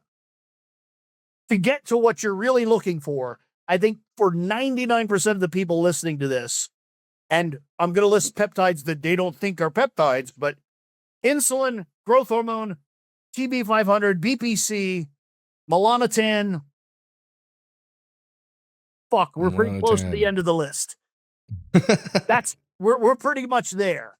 And I know most people don't think of growth hormone and insulin as peptide, but they are. And they barely think of melanotan as a peptide, although it's probably more so than many of the things they do think of as that. I think melanotan is actually one that's wildly underutilized. Its impacts on red blood cell production, as well as tanning and melanin, as well as sexual function. I think most people could do a lot more nandrolone than they do with a little bit of melanotan to take the edge off of the ED. So those are pretty much the ones that I would think that are relevant to this conversation. But everyone you can name is a real thing and really does something. I just argue that something is a little outside of the scope of most people clutching at straws trying to use it. Okay. Have you ever utilized IGF-1 LR3 or IGF-1 Yes. I have an absolute love affair. I just got done saying I don't, but I'll confess, since day one, that back in 80, whatever the fuck, that IGF-1 really became a thing. I desperately wanted IGF-1 to just work. And I have probably done as much experimentation with LR3, DES, no alteration. Like, I have been bordering on desperate to really get IGF-1 to pay its value. And to be fair, I've failed miserably. But yes, I've used a fair amount. And yes, it's one of those things. It's like glycerol. On paper, it should be fucking magic. And for some reason, we just can't get it to do what it should do. And I find that infuriating, maddening. And there's always that wild story. There's always that story, that guy. There's always the Trevor Smith that, like, I figured it out and I put on 60 pounds and, like, I think it's myth. I don't think they did. And if they did, they did by accident. But I'm with you. I have textbooks everywhere. I could turn my phone in. I got textbooks that stacked 10 times taller than I am. And all of them tell me that IGF-1 should be the fucking linchpin on all of this. And yet it just hasn't been. Okay. That's good to hear. because the reason, well, I mean, maybe not, but the reason I really want to ask is because I've had a lot of people ask me, and also like even try to reach out to my friends to get them to ask me what Patrick Tor's plan was for me for when I focused on my leg growth the last 2 years and was able to blow them up. And literally the only things I changed was how I trained and the amount of training volume, eating enough calories on the days that I was training legs, and then literally adding IGF-1. So it was just those 3 different variables. And it's like, I am here trying to determine whether or not, like, how much did IGF-1 actually contribute to that, you know? And I mean, I'm hearing a lot that maybe it was just the training and the nutrition, honestly. Even if I want to believe that's the IGF-1 too. My guess is it wasn't a 0 player, but my guess is it was also not the prime player in that conversation. Yeah. That you know, again, just from the hundreds of times I've run that experiment with myself and others, that's my guess. Weirdly, the times where I've seen, and maybe it's not weird, but just point of fact, the times when I've really thought IGF-1 was an appreciable player in the growth, it was very local. It was a small muscle. It was a bicep or a rear delt, or it was a small muscle. Now, is that because proportionally it was just more recognizable, or is there something about it being somewhat local and congested, which I'm beginning to think maybe it is. Maybe that again, one of those things that on paper should work is something like blood flow restriction. Maybe there's something with the local congestion, inflammation, keeping it in a small area. Maybe. I'm beginning to think that that's more plausible than just it doesn't work. So yeah, I don't think he would mind me throwing him under the bus, but a good friend of mine, I'm so bad with names, my brain just locked up. Matt Toffman made some seemingly significant bicep growth over his all season prior to his turning pro. And we did use IGF-1 DES local mid-workout, just maximum pump, whack 125 micrograms right in the peak of his bicep.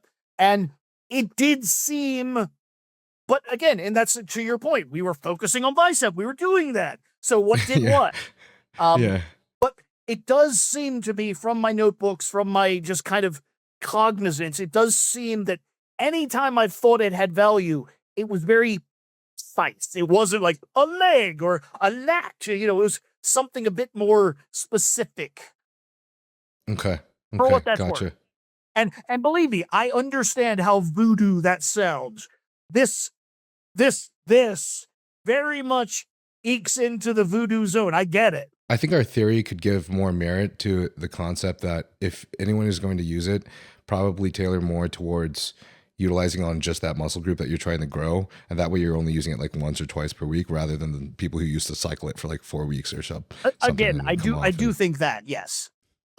I have this fantasy, and again, it's total fantasy, but I do have this fantasy that when and if we really ever crack the hyperplasia nut, it's going to somehow be that local IGF-1 and ridiculous stresses and just the right amount of substrates and insulin, and that's the progenesis of hyperplasia. I really kind of think that's because we're pretty sure that hyperplasia occasionally fucking happens. How, why, what? So I really think it's just sort of some very unique context that has to fall together to make that. And I'm kind of hoping that that's it. That's the nexus. Okay. Yeah. Have you or anyone you know ever done any cancer screenings while running IGF-1 or after? Or before and after? I don't want to just offhandedly say no, but I can very offhandedly say it wasn't a hyper priority.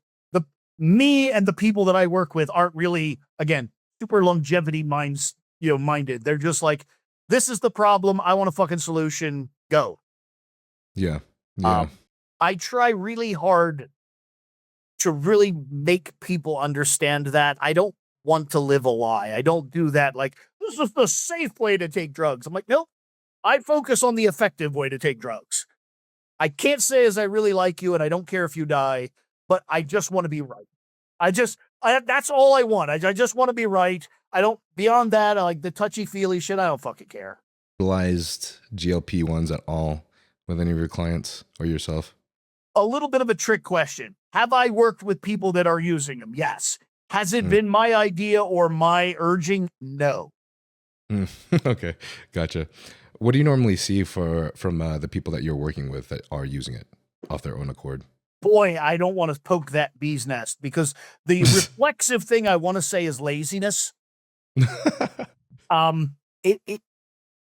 Here's the thing with GLP-1 drugs and it's the very first time that a palette of drugs, a demographic, a family of drugs has come along that I just don't like. To me, in my mind, I frame steroids not as like some cheat or some like, you can get so much faster progress or so much better progress. I frame steroids as they allow me to do something that I otherwise could not do. There is no way I could have squatted 800 pounds without drugs.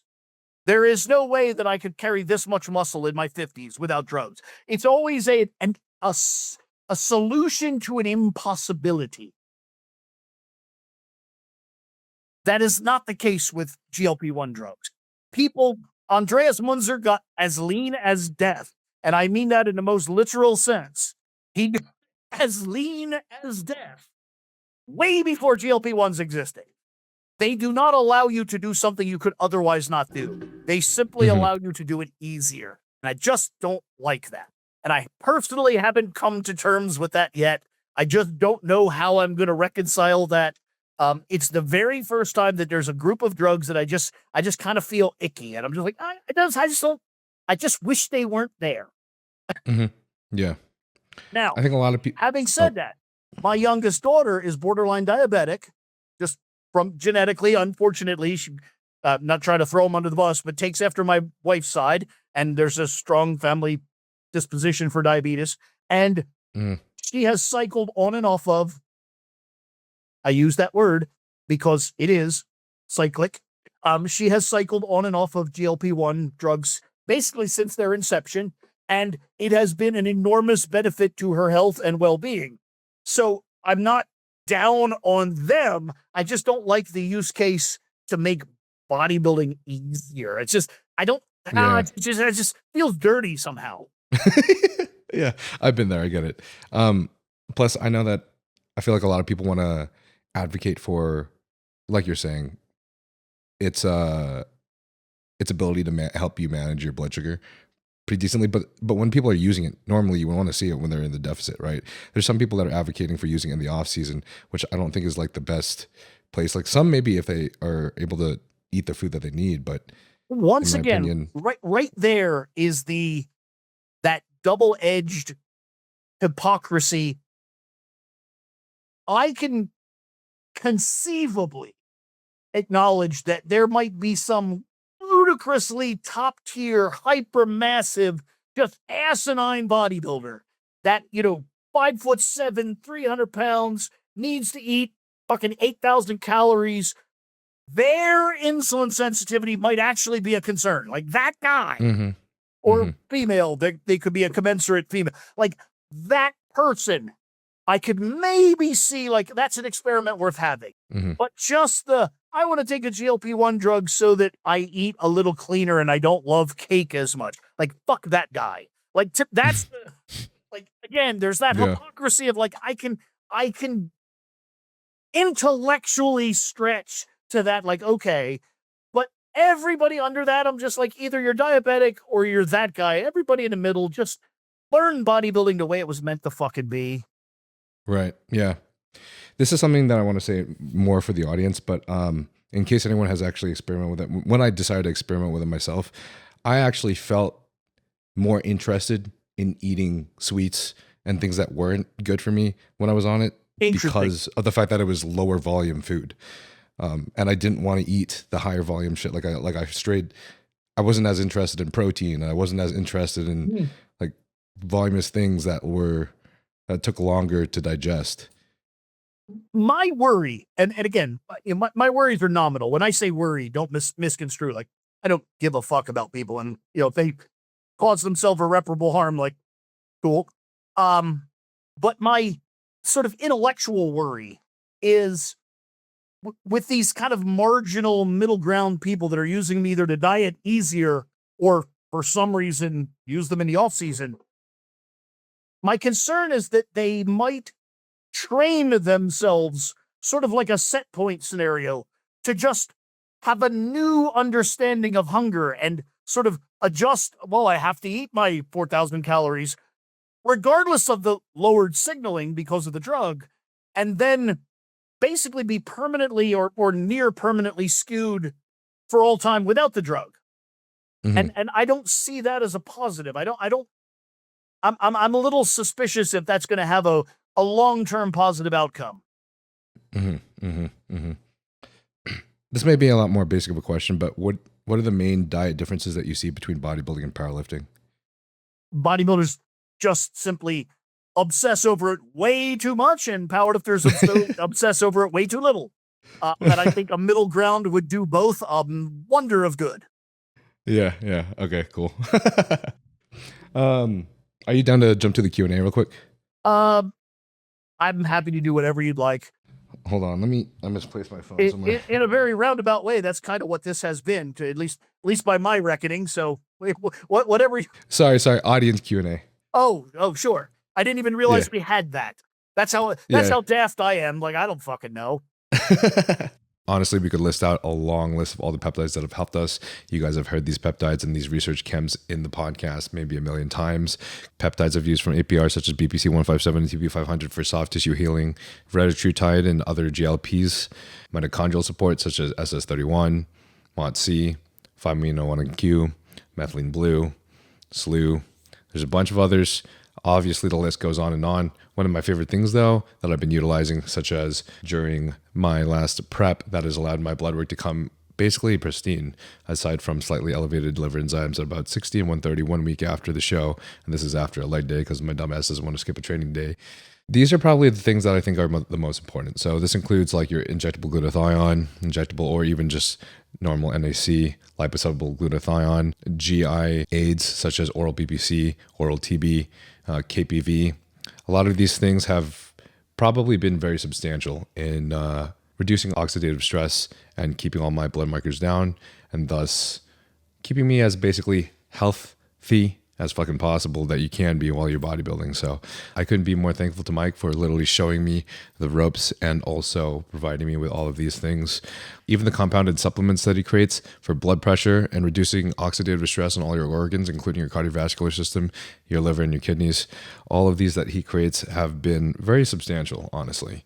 So you can find any of these at his site, aprhealthsolutions.com, and he has offered me a code Nile for you guys to use, which will offer you a 15% discount off of all of that as well. If you guys end up using those and you like him, please let me know. Shoot in a comment, just give me a DM or something, and if you ever have any problems or any questions, I'll be here too.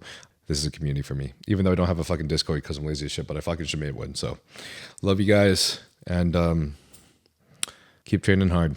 Z-Swole asks insulin and HGH, how to use insulin and HGH together and how it works and why. In general. Well, the second one sort of answers the first one. So the how it works, even if you don't take insulin with growth hormone, there's still that synergy still exists. If you go back in this conversation when we talked about the little thumbnail of how growth hormone works, whether your brain makes it or you take it, enters your bloodstream, stimulates the pancreas to release other hormones, largely lipase and glucagon. The glucagon goes systemically, your liver receives it, and then the message is to contribute glucose to the bloodstream, raising plasma glucose. Well, the response to raised plasma glucose, the pancreas then has receptors that receive glucose, and in response to it, then produces insulin. So whether you take or make insulin, there is an insulin response in response to the presence of growth hormone. And then the how it works is now you have growth hormone, fatty acids, glucose, and insulin all present in the bloodstream at the same time. When they get to the liver does some very, very elaborate, and to this moment in time, to my understanding, not perfectly well understood calculation that considers those factors plus inflammation, thyroid, estrogen, some other stuff for sure, and uses that calculus to then determine how much IGF-1 to produce. So insulin is very relevant, almost pivotal to that conversion. And it's not really a conversion, but we call it that, so I'll stick with the language. That conversion of growth hormone to IGF-1. So now, introducing additional insulin can certainly introduce an elevation in that equation, which produces potentially even more IGF-1, as well as, and back to the conversation of insulin sensitivity, it is conceivable that day over day, week over week, time over time, the message to produce insulin could be dumbed down from fatigue. There's that word again. And the introduction of exogenous insulin could fill that gap. So that's a super vague thumbnail of how that would work. Okay. Do you still believe that the main use case for utilizing insulin is just to give your pancreas a break overall? And I know there's a lot of people that are advocating for using insulin primarily around the workout, pre and post. I think, boy, I don't like it when I'm pushed to say these sort of things, but I'm compelled to be honest, but I sincerely don't like saying this. But I think insulin has a lot more utility than people really want to believe. I think in as intelligent and informed application as possible, I think there's so many applications where insulin could be very positive. Pre and post workout would certainly be one of them, as well as just a general sympathetic. Insulin is tightly correlated in biology with a resting state. After you've eaten, even if you're a wild animal on the savannah, after you've eaten, insulin goes up and you tend to be slower, more lethargic, more restful, more digestive and recuperative. I think insulin managed properly, whether it's exogenously or just managing your own production, definitely has a pro-anabolism potential environment.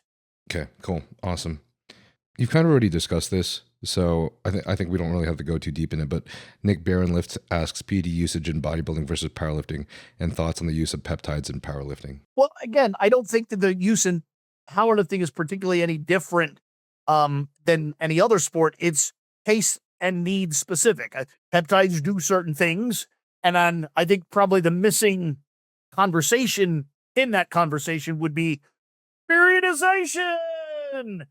You should have, I think there's this kind of momentary like, oh, peptides are good, I'll take them. I think that's kind of asinine. Now, I think there might be more of a powerlifter. I'm about to move into the heaviest loads of the year that I've lifted. It might make sense to preemptively, condition or toughen connective tissue preparatorily for that. So that might be a use case. And then also, wow, I just beat the shit out of myself and stretched my tendons to the breaking point.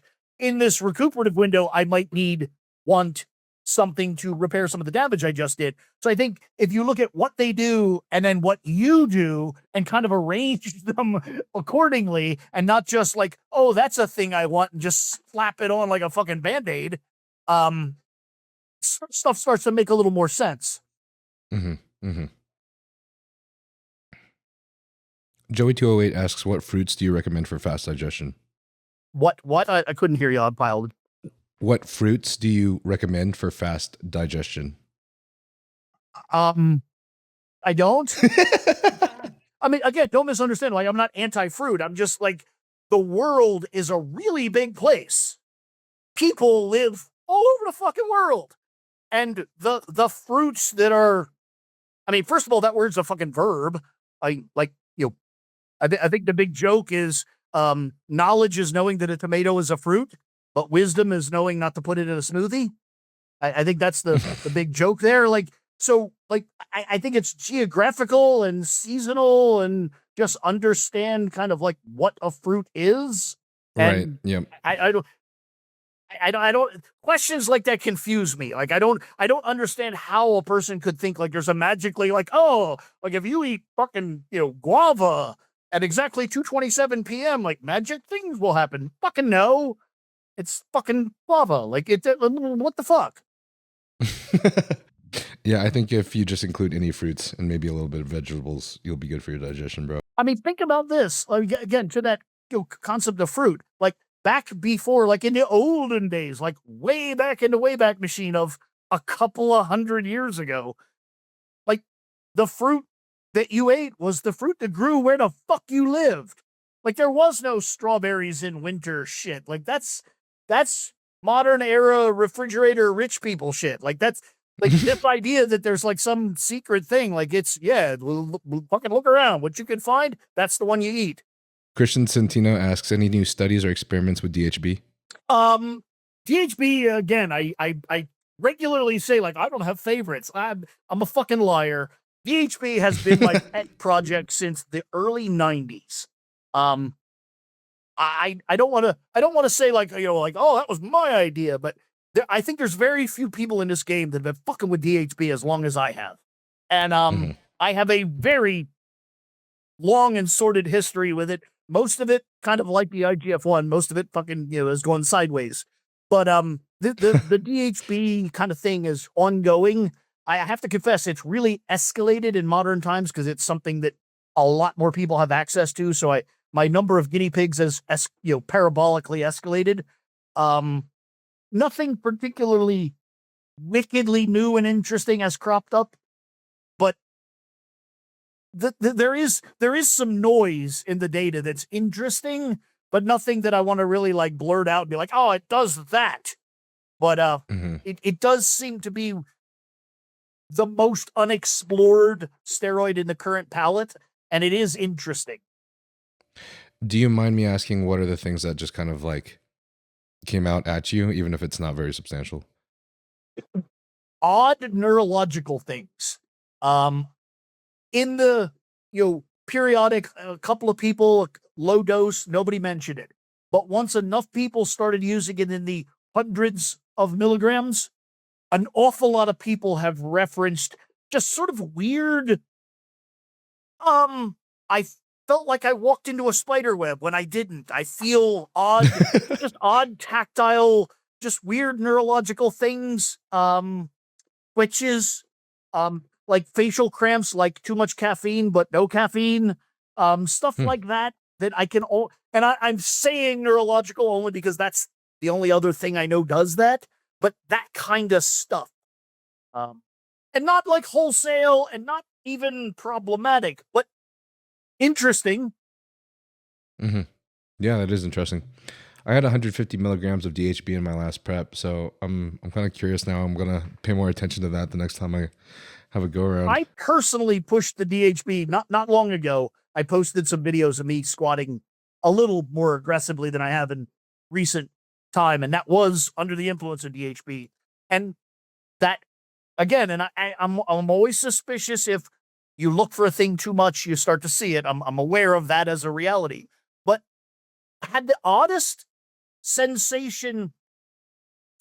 If you hold your breath, or at least if I hold my breath for a long time, you get sort of mild tingly, not numb, but not tingly around your lips. That whatever that is. I just was walking around all the fucking time with that. Just always just like, what the fuck? Just always. And the only thing I can blame it on is DHB went from 300 to 400 milligrams and suddenly that, whatever that is. Damn, that's so interesting. Again, it's fucking fascinating. And coincidentally, right at the same time, another friend of mine was actually at a slightly lower dose, but same thing. He went from 200 to 300 and he had the spiderweb thing. He's like, all day long, I'm just kind of like, the fuck? Like, bug on me. And it's not. Crazy.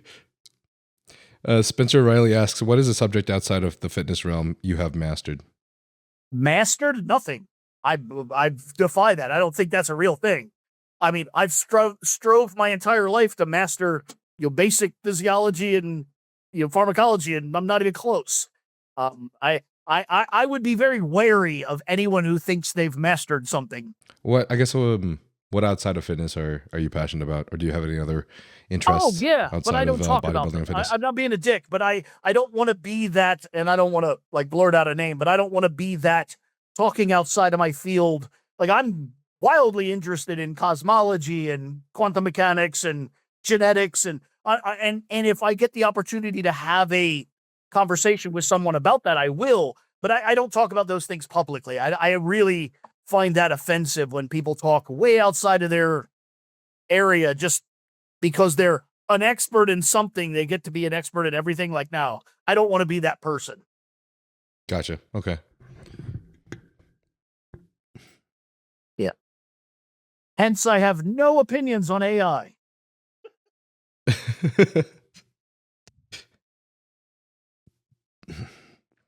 Bissell 23 asks, deload week or total rest? I'm sorry, do I what? Deload week or total rest? Oh, that's actually, I'm surprised that question took that long to come up. Again, I think words mean stuff. And I know that that's been an ongoing theme and it sounds like a broken record. But when I say words mean stuff, everything that I do professionally, intellectually, is in fact framed around the idea of periodization. And I think if your periodization is good, a deload isn't a thing. If your programming's so shit that you need to take every so many weeks off, stop doing shit. Fix it. Train in a sustainable way. I think this whole idea that you need a deload is like literally proving that you're not good at fucking programming. Okay. And I realize that's very offensive to people, and I'm fucking not sorry. That's what I believe. That, when I design a thing, like I said, it's 180 sets to 120, and if you want to go like, oh well, you go up and then maybe go back down, like that's a deload. If you want to do the convolutions to call it that, cool, but I don't see it that way. I see that as programming. That's the thing I laid out. Now fucking do that thing. Yeah. I don't mind talking about places where I fall short. So it's funny. This actually happened recently where I was forced into a deload. I was talking to Jared Feather about it and everything, and he was trying to tell me, he was telling me that, like, for us to pay attention to how I'm managing my total load and fatigue over time, so that I don't approach these deloads nearly as frequently, because it's probably not going to be the best case scenario to do that. Now, I will actually, I won't say double talk, but I will also speak separately to that. My influences, I don't want to do the whole like name drop thing, like, oh, well, I mentored under this person and that person. But the people that influenced me were very highly influenced by Eastern European programming and modeling. To the point where periodization itself comes from, Vampa, who was, Romanian, and others, Verkhoshansky and others, but Vampa was the one who really penned the book. But anyway, the moral of that is those people also, outside of periodization and just make good programming and then abide by it, they did have a couple of what I've come to really reference as sticky note ideas. They just kind of had little axioms. And one of those axioms was, if you as an athlete, if you think you need a day off, you need 3. And what they meant by that was, potentially overtraining or overreaching is a real thing. And if you as the athlete, if you are motivated enough to be an elite athlete, by the time it dawns on you that you might need a day off, they guarantee you need 3. Gotcha. And I will acknowledge that. I think that's a real thing, but I think the goal is to not be that asshole. Yep. Yeah. Absolutely. We kind of discussed this, but I want to ask this question because I think there could be better terms used myself. But just because a lot of people have been using these terms to kind of try to explain what's going on, and I think for you and I, it's just we just see less benefit yielded as the cycle runs for longer, or no, as your course runs for longer.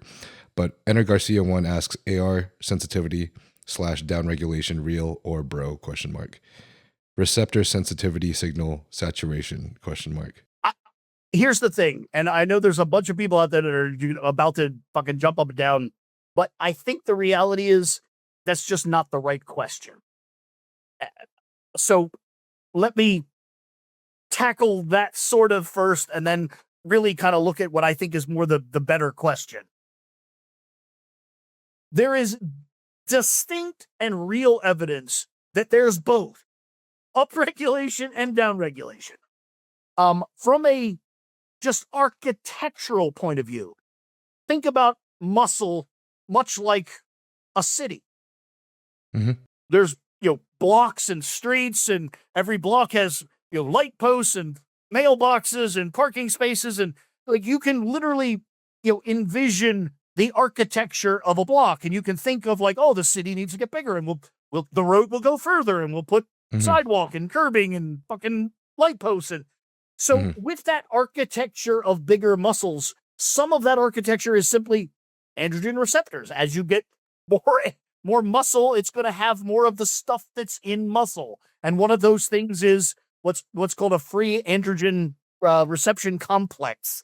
That's a thing. It'll be in there, like mitochondria and like nuclei and all of the things that are in cells. They will propagate as the cell does. So there's solid logical efficacy to the thought that there will be more of them. And then there's also this concept of fatigue and systems fatigue, and it's reasonable to think that the receptor itself and or its ability to migrate to the nucleus and or the cyclic AMP information transmission between the bound receptor complex and the nucleus, or possibly between the nucleus and the fucking ribosomal complex that manufactures and packages the protein. So all of these things, there's almost certainly pluses and minuses to every aspect of that equation. So specifically, do I think androgen downregulation is a problem? The answer is no. Do I think that courses get less efficacious as one goes? Yes. Now, the reason for that dichotomy is, I think you're really asking the wrong question is receptor downregulation a problem? I would say the better question is, do complex systems fatigue? The answer to that is yes. Are you and is muscle building a complex system? Yes. Therefore, rests periodically will do the whole thing good. Whether that's receptor, left, right, or center, who cares? The short answer is it's going to get tired. Let it the fuck rest. This is hilarious, bro. You're giving me chills like saying this because I've said this on my podcast so many times, and I feel like you're the best person that's explained it in the best way so far out of all my podcasts. Because like this is what I'm trying to explain is like it's not. I feel like downregulation is just kind of the wrong angle to go about it. It's just like you were saying, systems fatigue, and at some point you just need to take a break. Yeah, whether you're, the smartest person in the world and you know exactly what the rate limiting factor is, or whether you're an imbecile and you have no idea, the answer is it's tired and it needs to rest. Just do that. Yeah, for sure.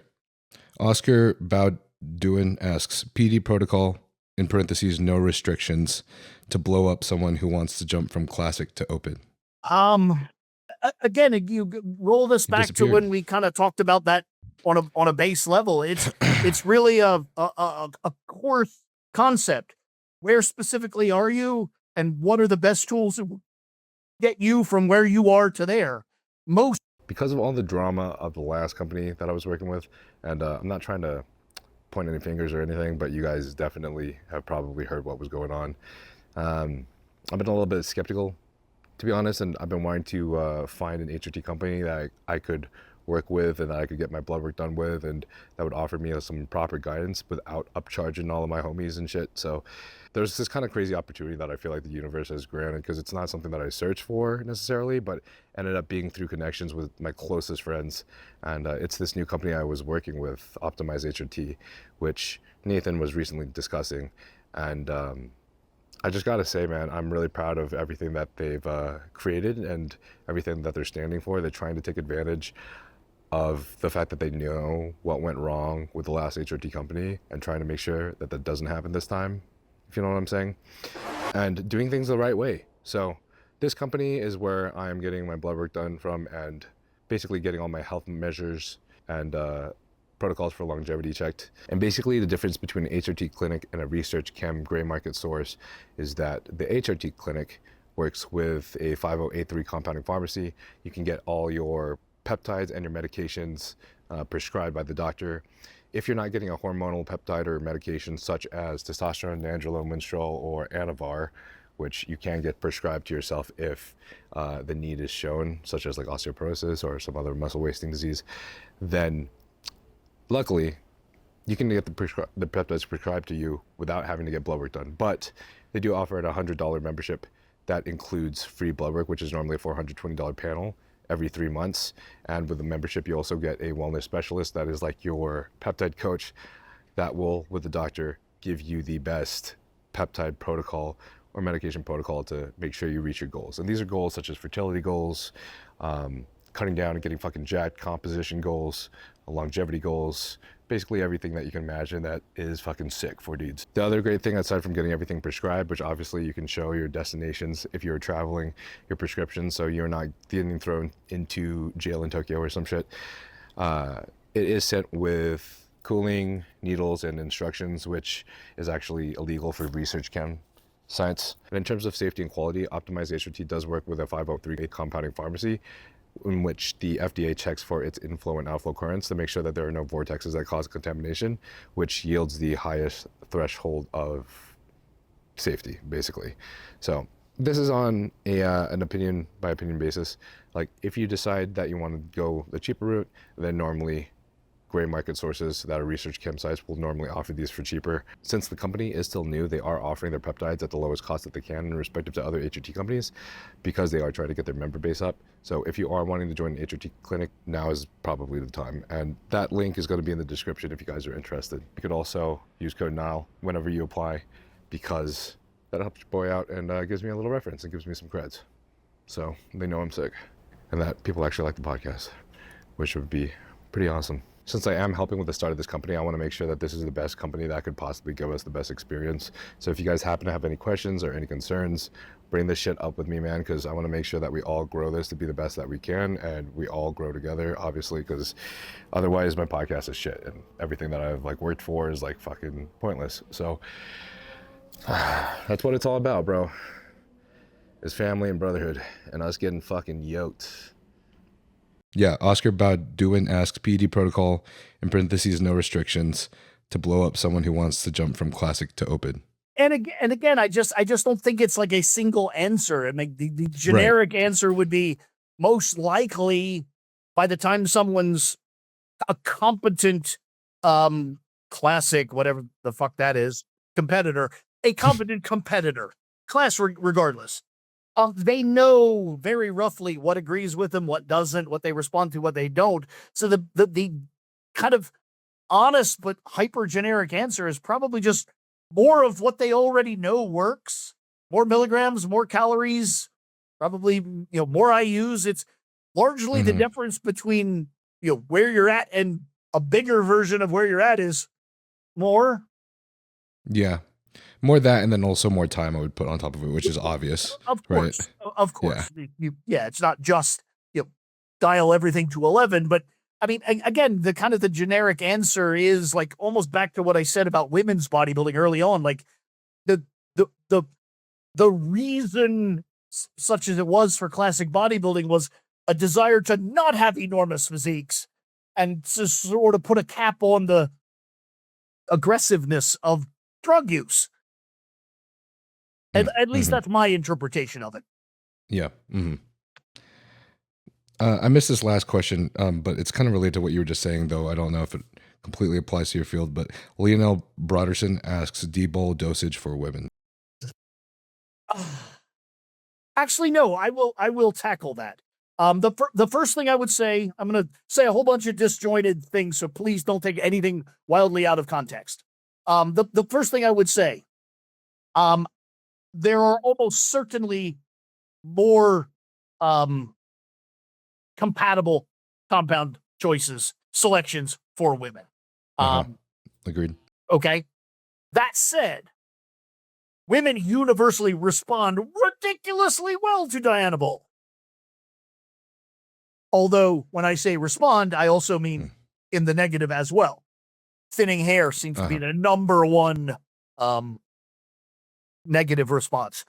But the answer I would give is for some reason, if female X, Y, or Z is just committed to the concept of I really want to use Dianabol, or I know I respond really well to it, my answer would be the smallest possible dose they could get away with. That's the answer I would give. If 5 milligram tablets are available, let's start there. With an oral compound, more is there's tomorrow. That's how soon you can raise the number, but you can't take it away that quick. So I would say the smallest possible compound number, full stop. Having said that, I will add one more weird little caveat, and I've published this a couple of times. It was actually originally in response to Turinabol, but if anyone's particularly up on their chemistry, they will know that the active steroid of Turinabol and Dianabol are exactly the same thing. The drug is identical. The difference is the esterification method.